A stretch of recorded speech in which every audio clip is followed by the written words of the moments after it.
Japan में आने से पहले सबसे पहला क्वेश्चन सभी लोग मुझे ये पूछते हैं कि जापान में सैलरी कितनी होती है, कितने पैसे आप बचा सकते हो और क्या जापान में आना रियली वर्थ है। जापान में काफ़ी इंडियंस रहते हैं जो कि यूट्यूब पे या फिर इंस्टाग्राम पे वीडियोस भी बनाते हैं और आप उनके वीडियोस भी देखते हो और उनके वीडियोस देखने के बाद में काफ़ी लोगों की आपको लाइफ थोड़ी स्ट्रगलिंग लगती है, काफ़ी लोगों की लाइफ आपको परफेक्ट भी दिखती है। बट जापान में आने के बाद में एक्चुअल सैलरी क्या है, यहाँ के एक्चुअल एक्सपेंसेस क्या है और आप कितने पैसे यहाँ पर बचा सकते हो, उसके बारे में आज हम डिटेल में बात करने वाले हैं। मुझे जापान में आके ऑलमोस्ट 10 साल हो चुके हैं और जब मैं जापान में पहली बार आया था और जब मेरी वो टाइम पे सैलरी थी तब मुझे वो बहुत ज़्यादा लगती थी एज़ कम्पेयर टू इंडिया। तो जैसे जैसे जापान में मेरा टाइम बढ़ता गया, मेरा एक्सपीरियंस बढ़ता गया, तो जो सैलरी का स्ट्रक्चर होता है वो मुझे डिटेल में पता चला। यहाँ पर बोनस कैसे होते हैं, प्रमोशंस कैसे होते हैं और आप कैसे कंपनी में अगर आप ज्वाइन कर रहे हो तो धीरे धीरे अगर आपको ग्रो करना है तो वो आप कैसे करते हो। तो एज़ कम्पेयर टू इंडिया यहाँ पे थोड़ा डिफरेंट है, तो हम इसके बारे में भी पूरा डिटेल में बात करेंगे। अब सबसे पहले अपने आपको एक क्वेश्चन पूछना है कि आपको जापान में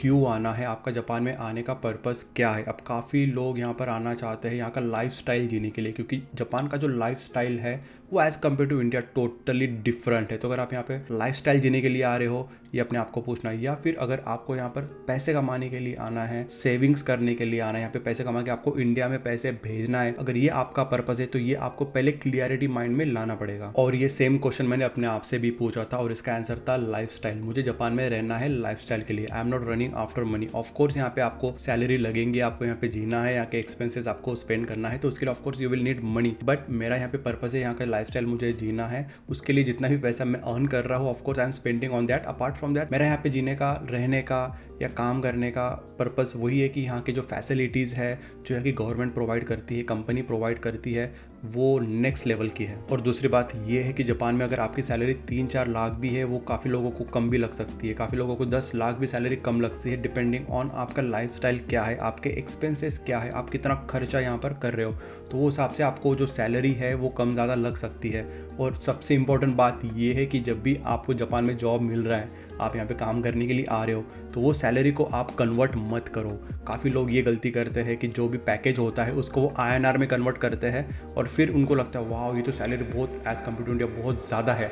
बट यहाँ पर आने के बाद में उनकी आंखें खुलती है, क्योंकि यहाँ के जो खर्चे हैं वो इंडिया से टोटली डिफरेंट है। तो यहाँ पर आने के बाद में आपको INR टू येन वो कन्वर्जन नहीं करना है और यहाँ पर जब आप खर्चे भी करोगे तब भी आपको उसको कन्वर्ट करके खर्चे नहीं करना है, क्योंकि जो परचेस पैरिटी है जापान की वो as compare to India total अलग है। तो जापान में आप एज अ फ्रेशर भी आ सकते हो या फिर एज अ एक्सपीरियंस भी आ सकते हो। तो अगर आपने रिसेंटली बैचलर या मास्टर डिग्री कंप्लीट किया है तो आप यहाँ पे फ्रेशर के लिए अप्लाई कर सकते हो, या फिर अगर आपको 5-6 साल का या एटलीस्ट मिनिमम 3 साल का एक्सपीरियंस है तो आप यहाँ पे एज एक्सपीरियंस पर्सन भी आ सकते हो। और दोनों केस में आपका जो सैलरी है वो थोड़ा कम ज़्यादा हो सकता है। तो अगर आप एज अ फ्रेशर आ रहे हो तो यहाँ पर आपका minimum salary 3 million to 5 million के रेंज में आपको मिल सकता है। आप निगोशिएट भी कर सकते हो डिपेंडिंग ऑन आपका स्किल कितना है और आपका जापानीज़ लैंग्वेज लेवल कितना है, उस हिसाब से आप निगोशिएट करके आप थोड़ा बहुत कम ज़्यादा कर सकते हो। बट यहाँ पर आते ही आपका मिनिमम सैलरी मंथली अगर देखो तो 2 लाख से 2.5 लाख येन आपको एज अ सैलरी आपको स्टार्टिंग में मिल सकता है एज अ फ्रेशर। मैंने आज तक कभी आपको किसी भी वीडियो में बताया नहीं है कि मुझे कितनी सैलरी मिलती है। जब मैं जापान में 2016 में आया था तब मेरी सैलरी थी अराउंड 4 to 5 मिलियन के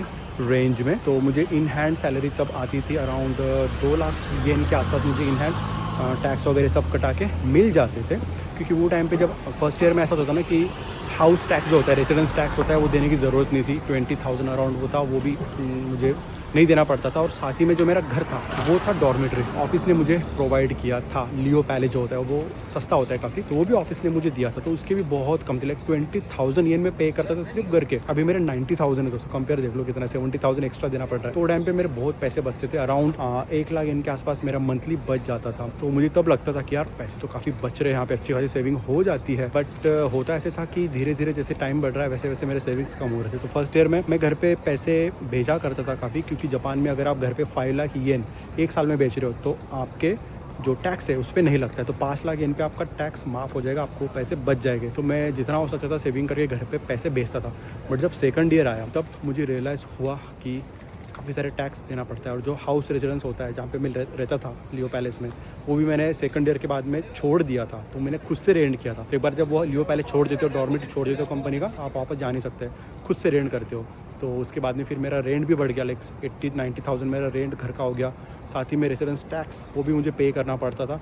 तो सेकंड ईयर से मेरा जो सेविंग है वो कम होते गए और मेरे जो एक्सपेंसेस है वो बढ़ते गए। तो एक्चुअल जो सेविंग होता है ना, वो आपका फर्स्ट ईयर में होगा और सेकंड ईयर से आपके पैसे सैलरी से धीरे धीरे कम होते जाएंगे। तब आपको रियलाइज़ होगा कि एक्चुअल में आपको बजटिंग करना बहुत ज़रूरी है। अगर आप बजट नहीं करोगे तो आप सेविंग नहीं कर पाओगे। तो मैं आपको यही बोलूँगा कि अगर आपको पैसे बचाना है जापान में, फर्स्ट ईयर आपको लगेगा कि सैलरी आपकी ज़्यादा है, पैसे बच रहे, बट एक्चुअल में बजटिंग आपको सेकंड ईयर से स्टार्ट करना पड़ेगा। कहाँ पर आप पैसे बचा सकते हो, ताकि आपको अगर घर पे भेजना है तो आप इजीली थोड़ा बजटिंग करके, और ऐसा नहीं कि आपको एक ही साथ में पैसे बचाना है, आप मंथली थोड़े थोड़े पैसे बचाओ और साल में पूरे पैसे बचा के, फॉर एग्जांपल 5 लाख या बचा के घर पे भेज रहे हो, उस पर आपका टैक्स भी बच जाता है। तो ये जो आप देख रहे हो, ये है सैलरी रिसिप्ट, जिसमें आपको पता चल जाएगा कि कितना सैलरी आपको मिल रहा है, कितने टैक्सेस वगैरह आपके डिडक्ट हो रहे हैं इसके अंदर से। तो जब भी आप जापान में आओगे, इस टाइप का आपका सैलरी रिसिप्ट होगा और आपको क्लियरली पता चल जाएगा कि आपके सैलरी आपको कितना मिल रहा है, टैक्सेस कितने कट हो रहे हैं और इन हैंड आपको सैलरी कितना मिल रहा है। और बात ऐसी ना, ये आपकी सैलरी फिक्स नहीं होती है, हर मंथ आपका थोड़े बहुत चेंजेस इसमें आएंगे और हर 6 मंथ्स के बाद में प्रमोशन जैसे आपका होता है, इवोल्यूशन जैसा होता है, उस हिसाब से आपकी जो सैलरी है, टैक्सेस है, वो आपकी कम ज़्यादा हो सकते हैं। अब ये तो हो गया आपका ग्रॉस सैलरी, जो कि आपको सैलरी मिलती है, बट इसमें से डिडक्शन भी काफ़ी ज़्यादा होते हैं। जैसे कि आपका यहाँ पे पेंशन हो गया, टैक्सेस हो गए, उसके साथ में आपके अलग अलग और भी टैक्सेस होते हैं। जब अगर आपने कंपनी का यूनियन ज्वाइन किया है, उसके भी पैसे कटते हैं, हेल्थ केयर के पैसे कटते हैं यहाँ पे। तो अलग अलग टैक्सेस जो है वो आपके सैलरी से डिडक्ट हो गए एंड आपका जो इन हैंड सैलरी है वो 20 to 30% आपका कम आएगा। फर्स्ट ईयर में जो आपकी सैलरी रहने वाली है वो आपको थोड़ी ज़्यादा लगेंगी। सेकंड ईयर से आपकी सैलरी धीरे धीरे कम होना स्टार्ट होगा, तब आप थोड़े पैनिक हो जाओगे कि यार मेरी सैलरी कम क्यों हुई। मेरे साथ भी हुआ था, जब मैं जापान में पहली बार आया था, मेरा जो सैलरी था उसमें से बहुत कम टैक्सेस कटते थे। जो सैलरी रिसिप्ट आता था, मैं जब चेक करता तो डिडक्शन वाले कॉलम बहुत कम होते थे, बट नेक्स्ट ईयर में वो कॉलम बढ़ गए, अलग अलग टैक्सेस उसके अंदर ऐड हो गए। उसमें से एक इंपॉर्टेंट टैक्स था रेसिडेंस टैक्स। तो अगर आप जापान में रह रहे हो तो आपको यहाँ पे रेसिडेंस टैक्स भी देना पड़ सकता है, डिपेंडिंग ऑन आप कौन से एरिया में रह रहे हो, आपका घर कितना है, कैसा है, उसके हिसाब से वो आपका टैक्स रहेगा। बट मिनिमम आपको 20 to 30,000 येन आपका मंथली वो रेसिडेंस टैक्स आपको एवरी टाइम आपको आपके सैलरी से ऑटोमेटिकली वो कट हो जाएगा। तो अगर आपका सेकंड ईयर से सैलरी डिडक्ट हो रहा है तो आपको पैनिक नहीं होना है। तो जब भी आपको आपकी सैलरी रिसिप्ट मिलेगी, उसके अंदर गाकुमेन लिखा रहेगा, यानी कि ग्रॉस सैलरी, और तेदोरी यानी कि नेट सैलरी, जो आपको इन हैंड मिलने वाली है। तो जब भी आपको सैलरी रिसिप्ट हाथ में मिलेगी, आपको सबसे पहले वही चेक करना है कि आपकी जो ग्रॉस सैलरी है वो कितनी है, कितने टैक्सेस उसमें से डिडक्ट हुए, और आपके नेट सैलरी जो है वो इन हैंड आपको कितनी मिल रही है। और ये हर मंथ आपकी चेंज होगी। ये चेंज इसलिए होगी क्योंकि यहाँ पर परफॉर्मेंस भी ऐड होता है आपके सैलरी के अंदर। तो लास्ट 6 मंथ्स का आपका जो परफॉर्मेंस है उसके अकॉर्डिंगली आपके अगले 6 मंथ्स का सैलरी मैटर करने वाला है। तो अगर आपका लास्ट 6 मंथ्स का इवैल्यूएशन अच्छा है, आपको ग्रेड अच्छे मिले हैं, तो आपका सैलरी आपको थोड़ा बहुत ज़्यादा मिल सकता है। बट अगर आपको आपका परफॉर्मेंस ठीक नहीं है, आपको बिहेवियर ठीक नहीं है, आपने काम ठीक से नहीं किया, तो आपके मैनेजर ने आपको ग्रेड थोड़ा कम दे दिया, तो उस हिसाब से सैलरी भी आपका कम हो जाएगा और अगले 6 महीने आपको सैलरी कम मिल सकती है। अगर आपने ज़्यादा छुट्टियाँ ले ली, जैसे आप इंडिया जा रहे हो, जैसे मेरे साथ एक बार ऐसा हुआ था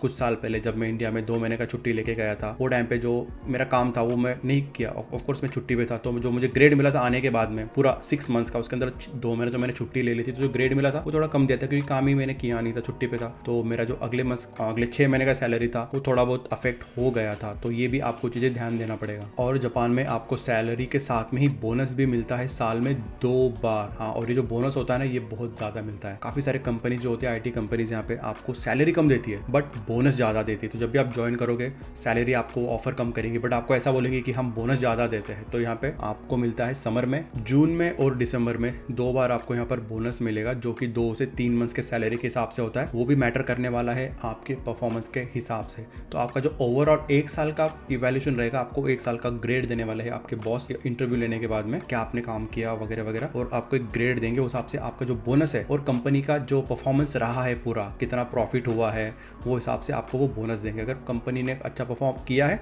ज़्यादा सैलरी के साथ में आपको ज़्यादा बोनस भी मिलेगा। अगर आपका परफॉर्मेंस भी कम है, कंपनी का परफॉर्मेंस भी कम है, तो आपको बोनस थोड़ा कम मिल सकता है। और हाँ, जब आप कंपनी में फर्स्ट टाइम ज्वाइन करोगे तो आपको एक फिक्स बोनस दिया जाएगा। वो आपका, क्योंकि आपने रिसेंटली ज्वाइन किया, आपने कुछ काम किया नहीं है, आपको एक फिक्स बोनस दिया जाएगा। बट जैसे जैसे आपका टाइम बढ़ते जाता है, कंपनी के अंदर आपका इवैल्यूएशन वगैरह होता है, तो आपको बोनस भी चेंज होते रहेगा। जापान में अभी IT इंजीनियर्स लोग काफ़ी ज़्यादा आ रहे हैं, तो इनका जो सैलरी रेंज होता है वो स्टार्ट होता है 3 मिलियन to 5 मिलियन के रेंज में, स्टार्टिंग में एज अ फ्रेशर। बट जैसे जैसे आपको थोड़ा 2, 3, 4 साल का एक्सपीरियंस आ जाता है तो आपका सैलरी रेंज हो जाता है 5 मिलियन टू 8 मिलियन। और फिर अगर आपको 8 साल के ऊपर अगर आप जापान में जॉब कर रहे हो और आपका जो पोजीशन है वो सीनियर लेवल, या फिर आपको एज अ प्रोजेक्ट मैनेजर या फिर अच्छा प्रोजेक्ट्स पे अगर आप काम कर रहे हो, तो आपका सैलरी रेंज 10 मिलियन के ऊपर भी जा सकता है। बट दिक्कत ये हो जाती है ना, यहाँ पे जैसे ही आपका पोजीशन बढ़ता है, आपका जो सैलरी है वो कम हो सकता है। यहाँ पे बहुत से कंपनीज में ऐसा होता है कि अगर आप मैनेजर पोजीशन पे हो और कोई उसके नीचे के पोजीशन भी है, तो दोनों का सैलरी सेम होता है, क्योंकि एक बार अगर आप मैनेजर बन जाते हो यहाँ पे, तो आपको ओवर टाइम के पैसे नहीं मिलते यहाँ पे। हाँ, मेरा जो मैनेजर है वो भी बहुत काम करते हैं, ओवर टाइम भी करते हैं, बट उनको ओवर टाइम के पैसे नहीं मिलते हैं। उनका सैलरी में ऑलरेडी वो इंक्लूडेड होता है, बट उनके नीचे के जो लेवल के एम्प्लॉयज़ होते हैं उनको ओवर टाइम का पैसा मिलता है। अगर आप 15 मिनट भी ओवर टाइम कर रहे हो ऑफिस में, तो आपको ओवर टाइम के पैसे मिलते हैं। तो वो जितना ज़्यादा ओवर टाइम करोगे आप, अगर दिन में 3 घंटे भी कर रहे हो, तो आपको पैसे मिल जाएंगे। तो आप मैच कर सकते हो आपके मैनेजर के सैलरी से भी। बट अगर आपको यहाँ के सीनियर लेवल पे काम करना है, प्रोजेक्ट मैनेजर की तरह काम करना है जापानीज़ कंपनी में, तो आपकी जापानीज़ लेवल भी उतनी अच्छी होना चाहिए। अगर कंपनी इंटरनेशनल है और बाहर के फॉरेनर्स भी काफ़ी ज़्यादा काम कर रहे हैं, इंग्लिश ज़्यादा यूज़ होती है, तो कोई दिक्कत नहीं होती। अगर आप इंग्लिश बेसिस पे भी आप प्रोजेक्ट मैनेजर बन सकते हो, बट वो काफ़ी रेयर होता है। बट अगर आपकी जापानीज़ अच्छी है, तो आप कंपनी में ग्रो भी अच्छा कर सकते हो और आपका प्रमोशन भी फ्रिक्वेंटली हो सकता है। अब जितने भी आईटी इंजीनियर्स इंडिया से जापान में आते हैं, वो सबसे पहले प्रीफर करते हैं एक ही सिटी, टोक्यो, क्योंकि जितने भी आईटी कंपनीज है वो ज़्यादातर आपको टोक्यो में मिलेंगी, नेक्स्ट ओसाका में, क्योतो में, और फिर बाकी प्रीफेक्चर में। बट ज़्यादातर जो है वो इंडियंस लोग टोक्यो में ही रहने का प्रीफर करते हैं, क्योंकि टोक्यो का जो लाइफस्टाइल है वो बहुत बढ़िया है और सैलरी भी आपको थोड़ा बहुत ज़्यादा मिल सकता है, क्योंकि यहाँ के एक्सपेंसेस ही टोक्यो के थोड़े ज़्यादा है। बट दिक्कत ये हो जाती है कि सैलरी तो ज़्यादा मिलती है आपको टोक्यो में, बट यहाँ के जो एक्सपेंसेस है वो ज़्यादा है, और सबसे ज़्यादा एक्सपेंस आपका घर पे जाता है। सैलरी जो भी आपको मिलती है उसका 30-40% आपका घर के रेंट में ही चले जाता है, क्योंकि टोक्यो में घर इतने महंगे होते हैं, छोटे होते हैं, और साथ ही में उसका जो रेंट होता है वो बहुत ज़्यादा होता है। और अगर आप ऑफिस के पास में रहना चाहते हो 30 मिनट्स के रेडियस में, वो तो फिर बहुत ज़्यादा एक्सपेंसिव होते हैं। तो मैं आपको ये रिकमेंड करूँगा कि अगर आप टोक्यो में आपको जॉब मिला है, आपका ऑफिस अगर मेन सेंटर में, तो आप एटलीस्ट 1 घंटा दूर रहो, क्योंकि जापान में मेट्रो वगैरह बहुत ही ईजी है यूज़ करना। यहाँ पे मैनेजर सीईओ तक मेट्रो से ऑफिस में जाते हैं। तो अगर आप थोड़ा दूर भी रह रहे हो ऑफिस से, 1 घंटा आप इजीली पहुँच सकते हो। मैं भी 1 घंटा दूर ही रहता हूँ मेरे ऑफिस से, तो आपको बहुत अच्छा खासा बड़ा घर भी सस्ते में मिल सकता है। बट जो ऑफिस ट्रांसपोर्टेशन का खर्चा है, कम्यूटिंग का खर्चा है, वो आपको कंपनी देने वाली है, उसका आपको टेंशन लेने की जरूरत नहीं। अगर आप एवरीडे ऑफिस जा रहे हो, तो कंपनी आपको आने जाने का पैसा देगी। अगर आप घर से काम कर रहे हो तो कोई दिक्कत नहीं है। अगर आपको डेली ऑफिस जाना पड़ रहा है, तो एक पास होता है, उसको तेकी बोलते हैं, जो कि कंपनी आपको एवरी 6 मंथ्स का तेकी होता है, जो कि थोड़ा सस्ता मिलता है। वो अगर आप ले लो, तो कंपनी आपको एवरी 6 मंथ्स आपको उसका पैसा रिटर्न कर देंगी सैलरी के साथ में। अब जैसे मैंने आपको बताया कि अगर आप ओवर टाइम कर रहे हो जापान में, तो आपको पैसे मिलते हैं उसके। अगर आप 10 मिनट भी ओवर टाइम कर रहे हो, आपको उसको कंपनी पैसे पे करेंगी। बट ये सारे कंपनी पे डिपेंड नहीं करेगा। यहाँ पे बहुत सी कंपनीज ऐसी भी है जो कि ऑलरेडी आपके सैलरी के अंदर ही ओवर टाइम ऐड कर देगी। जो भी पैसा होता है 20-30 घंटे का, वो ऐड करके आपको सैलरी देगी। तो अगर आप ओवर टाइम कर रहे हो, आपको उसके पैसे नहीं मिलने वाले। तो आप पहले ही कंपनी के साथ में क्लियर कर लो, उनके साथ में, कि भाई आपको सैलरी मिल रही है और ओवर टाइम का अलग से मिलने वाला है कि इंक्लूडेड है। इंडिया में एक कल्चर है, अगर आपको सैलरी बढ़ाना है तो हम क्या करते हैं, स्विच करते हैं। हर 2 साल में कंपनी स्विच करते हैं, ये ट्रेडिशन है इंडिया का। अगर आप स्विच नहीं कर रहे हो, आप एक कंपनी में स्टैग्नेंट हो जाओगे, आपका सैलरी भी उतना ही रहेगा और आपको बस घिसा पीटा काम करना पड़ेगा। बट जापान में ऐसा कल्चर नहीं है। अगर आपको ग्रोथ चाहिए, यहाँ पे कोई स्विच नहीं करता। यहाँ पे कल्चर है एक ही कंपनी में रहने का। अगर आप चाहते हो आपको ग्रो करना है, तो मैं आपको रिकमेंड करूंगा कि आप एक ही कंपनी में रहो। यहाँ पे जॉब रोटेशन बोल के होता है। आप एक ही कंपनी में अलग अलग डिपार्टमेंट में 2-2 साल में, 3 साल में आप चेंज कर सकते हो। अगर आपको फिनांस सीखना है, आप फिनांस में जाओ, मार्केटिंग, सेल्स, टेक्निकल, आपको जो भी फील्ड सीखना है, आप एक ही कंपनी में रोटेट होकर सब कुछ सीख सकते हो, वहाँ पे काम कर सकते हो। और ये जापान का कल्चर है अगर आपको ग्रो करना है तो। और काफ़ी लोगों का एक्सपेक्टेशन होता है कि हर 1 साल में, 2 साल में सैलरी इंक्रीज होना चाहिए। इंडिया में होता है कि हम एक्सपेक्ट करते हैं कि प्रमोशन के बाद में हमारा 10%, 15% इंक्रीज होना चाहिए सैलरी, तो तब जाके वो हम थोड़ा हैप्पी फील करते हैं। बट यहाँ पर ना आपका ऐसे इतना सैलरी नहीं बढ़ता है। आपका इंक्रीज होगा प्रमोशन के बाद भी, तो 2 to 5%, कभी कभी 6% मैक्सिमम इतना हो सकता है। और दिक्कत ये हो जाती है ना कि अगर आप ज़्यादा सैलरी बढ़ रही है, तो और कट भी होती है, क्योंकि यहाँ पे जो टैक्सेस होते हैं वो रेंज में होते हैं सैलरी के। अगर आपकी सैलरी बढ़ रही है, तो टैक्सेस भी उतने ही उस हिसाब से बढ़ेंगे। तो सैलरी के हिसाब से टैक्स भी बढ़ेंगे, और फिर इन हैंड सैलरी है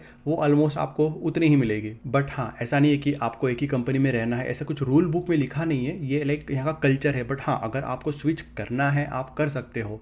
2 से 3 साल के बाद में अगर आपको लग रहा है कि आपका ग्रो नहीं हो रहा है, आपको स्किल अप हुआ है, बट आपको अच्छा चैलेंजिंग काम करना है, तो आप स्विच कर सकते हो। सैलरी इंक्रीज होगी आपकी डिपेंडिंग ऑन आप कौन से कंपनी में अप्लाई कर रहे हो। कम भी हो सकती है, याद रखना। मैंने भी बहुत साल पहले ऐसे ही अप्लाई किया था एक कंपनी में, और जस्ट मैंने ट्राई किया था कि कितना सैलरी मार्केट में चल रहा है अभी देखने के लिए। तो वो टाइम शायद कोविड का था, मे भी हो सकता है, बट वो टाइम पे ना सैलरी उन्होंने मुझे रिड्यूस करके बोला था, बट प्रोजेक्ट बढ़िया था, सैलरी उन्होंने कम बोला था, बट मैंने वो एक्सेप्ट नहीं किया था। बट हाँ, अगर आपको जापान में चेंज करना है, स्विच करना है, तो वो आप देख के करना कि सैलरी वो इंक्रीज़ कर रहे हैं या फिर कम कर रहे हैं। बट हाँ, अगर आप स्टार्टअप में अप्लाई कर रहे हो और आपकी जैपनीज़ लेवल काफ़ी अच्छी है, N2 N1 लेवल तक अगर आपकी है, और आप स्विच कर रहे हो कंपनी 2-3-4 साल के बाद में, तो आपकी सैलरी मैक्सिमम, अगर डिपेंडिंग ऑन आपका स्किल और आपका निगोशिएशन कितना अच्छा है, उस हिसाब से आप 20-30% भी हाइक ले सकते हो। तो अब बात करते हैं टैक्सेस के ऊपर। तो जापान में जो टैक्सेस होता है वो सैलरी से आपका ऑटोमेटिकली कट हो जाता है, और उसमें से एक सबसे इंपॉर्टेंट टैक्स है हेल्थ इंश्योरेंस। तो वो आपके सैलरी से कट हो जाएगा, और सारे टैक्सेस मिला के ऑलमोस्ट 20-30% आपका सैलरी डिडक्ट होगा। बट अच्छी बात ये है कि अगर आपको हेल्थ इंश्योरेंस है आपके पास में, जो कि आपको मैंडेटरी जापान में बनाना ही पड़ेगा। हॉस्पिटल में अगर आप जा रहे हो, कुछ अगर 10,000 का खर्चा आया है, तो आप सिर्फ पे करोगे 3,000 येन। 7,000 ऑटोमेटिकली वो आपको पे करने की जरूरत नहीं है, वो गवर्नमेंट पे करेंगी, क्योंकि आप ऑलरेडी आपके हेल्थ इंश्योरेंस है वो एवरी मंथ पे कर रहे हो। साथ ही में आपके सैलरी से कटने वाला है पेंशन और अनएम्प्लॉयमेंट टैक्सेस। तो अगर आपका जॉब चले जा रहा है, कुछ दिक्कत आ गई और आपको जॉब नहीं है आपके पास में 6 मंथ्स 1 ईयर, तो गवर्नमेंट आपको पैसा देगी, तो वो भी आपके सैलरी से पहले से ही कट हो जाएगा, ताकि जब भी आप पे कुछ दिक्कत आ जाए जॉब से रिलेटेड, तो गवर्नमेंट आपको फिर आगे सपोर्ट करेगी। तो अगर आप किसी IT कंपनी में, बड़े कंपनी में जॉब कर रहे हो, तो हेल्थ इंश्योरेंस कार्ड आपको कंपनी बना के दे देगी। बट अगर आप कोई छोटे कंपनी में जॉब कर रहे हो, जहाँ पर आपको खुद को हेल्थ इंश्योरेंस कार्ड के लिए अप्लाई करना है, हेल्थ इंश्योरेंस पे करना है, तो मैं बोलूँगा हाईली रिकमेंड दोस्तों, ये ज़रूर करना। हेल्थ इंश्योरेंस जापान में बहुत ज़रूरी है, क्योंकि यहाँ के जो एक्सपेंसेस है हॉस्पिटल्स के बहुत ज़्यादा महंगे हैं। तो अगर हम एग्जांपल के तौर पे देखें, आपको ईयरली सैलरी जो है वो आपको मिल रही है 4 मिलियन येन, और आपकी जो ग्रॉस सैलरी है मंथली जो आपको मिल रही है वो है almost 4 lakh to 4.5 lakh yen per month. तो इसमें आपका सबसे पहले कटेगा social insurance almost 60,000 yen, income tax कटेगा ऑलमोस्ट 10 to 12,000 येन, और आपका जो रेसिडेंस टैक्स है जो कि सेकंड ईयर से कटेगा वो रहेगा आपका 20,000 येन। तो ये रफली हो गया 90 to 95,000 येन पर मंथ। तो आपको जो इन हैंड सैलरी है, नेट सैलरी है, वो ऑलमोस्ट मिल सकती है 3 लाख येन। अगर आपका सैलरी है 8 मिलियन येन ईयरली, तो आपको इन हैंड मिलेगा almost 6 to 6.5 lakh per month. इसमें आपका सोशल इंश्योरेंस कटने वाला है ऑलमोस्ट 90,000 येन, इनकम टैक्स कट सकता है ऑलमोस्ट 40,000 येन, और रेसिडेंस टैक्स आपका रहेगा 35 to 40,000 येन। तो जैसे आपका सैलरी बढ़ रहा है, आप देख रहे हो सैलरी जैसे बढ़ेगा आपका, वैसे आपके जो रेसिडेंस टैक्स है, इंश्योरेंस है, या फिर आपके जो बाकी टैक्सेस है वो ग्रेजुअली बढ़ते जाते हैं। तो सैलरी के हिसाब से आपके टैक्सेस है वो भी आपके डिडक्ट हो गए। तो ये सैलरी केस में आपके डिडक्ट हो गए almost 1.5 to 2 lakh yen per month, और आपके इन हैंड ऑलमोस्ट आ सकते हैं 5 लाख येन। अब ये जो टैक्सेस हो गए, इंश्योरेंस हो गए, ये डिपेंड करता है आप कौन से सिटी में काम कर रहे हो, कौन से वार्ड में आप रह रहे हो, क्योंकि जापान में अलग अलग वार्ड्स होते हैं, उसके हिसाब से आपके टैक्सेस है वो थोड़े बहुत कम ज़्यादा हो सकते हैं। और हाँ, अगर आप 40 साल के ऊपर हो तो आपको और एक टैक्स पे करना पड़ता है, लॉन्ग टर्म केयर इंश्योरेंस। तो वो भी ऑलमोस्ट 1% होता है। तो आपके जो हेल्थ इंश्योरेंस अभी आप जो पे कर रहे हो उसमें 1% और ऐड हो जाएगा उसके लिए। तो अगर हम एग्जांपल के तौर पे देखें, आपको सैलरी मिल रही है 4 lakh yen per month as a fresher, और इन हैंड आपको आ रही है 3 लाख येन। तो अगर आप इसमें आपका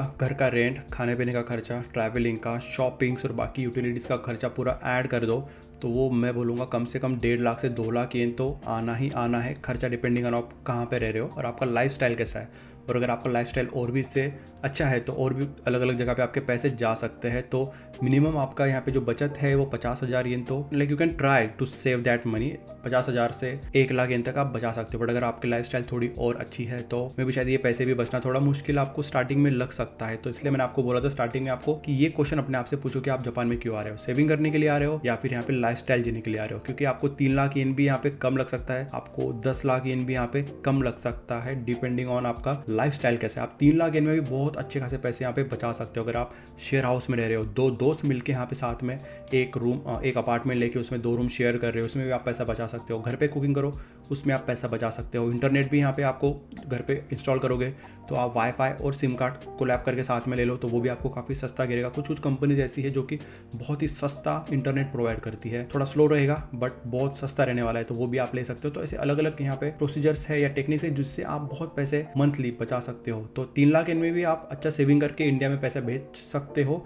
बट फिर आपको कुछ चीज़ें कॉम्प्रोमाइज़ करनी पड़ेगी लाइफस्टाइल में। आई नो आपके और भी काफ़ी क्वेश्चंस होंगे एक्सपेंसेस से रिलेटेड कि यहाँ पे आपके डिटेल में एक्सपेंसेस कितने आ सकते हैं मंथली। तो अगर आप चाहते हो कि मैं एक फुल 2026 का वीडियो बनाऊँ जिसमें एक्सपेंसेस इन जापान, मैंने एक वीडियो बनाया भी था, लास्ट ईयर भी बनाया था, उसके पहले भी बनाया था, बट अभी जापान में लाइक इन्फ्लेशन बढ़ रहा है, काफ़ी रेट्स बढ़ चुके हैं। तो अगर आपको रिसेंट का जो एक्सपेंसेस है, खर्चा है जापान में कितना आ सकता है, कॉस्ट ऑफ लिविंग कितना आ सकता है यहाँ पे, अगर आप वैसा डिटेल में वीडियो चाहते हो तो मुझे आप कमेंट में बताना, मैं वो भी ट्राई करूँगा आपके लिए डिटेल में कॉस्ट ऑफ लिविंग कितना आ सकता है आपका, वो भी बनाने के लिए। और उसके अलावा आपके और भी कुछ क्वेश्चंस हो गए जॉब से रिलेटेड, स्टडी से रिलेटेड, एक्सपेंसेस से रिलेटेड, जो भी कुछ आपको डाउट्स हो गए आप मुझे कमेंट में पूछ सकते हो। हमारा डिस्कॉर्ड सर्वर भी है, वो भी आप ज्वाइन कर सकते हो, वहाँ भी हमारी अच्छी खासी कम्युनिटी बनी हुई है। आप मुझे इंस्टाग्राम पे भी फॉलो कर सकते हो। तो अगर आपको ये वीडियो अच्छा लगे लाइक शेयर कमेंट जरूर करना। मिलता हूँ मैं आपको अगले वीडियो में। Till then bye bye, take care.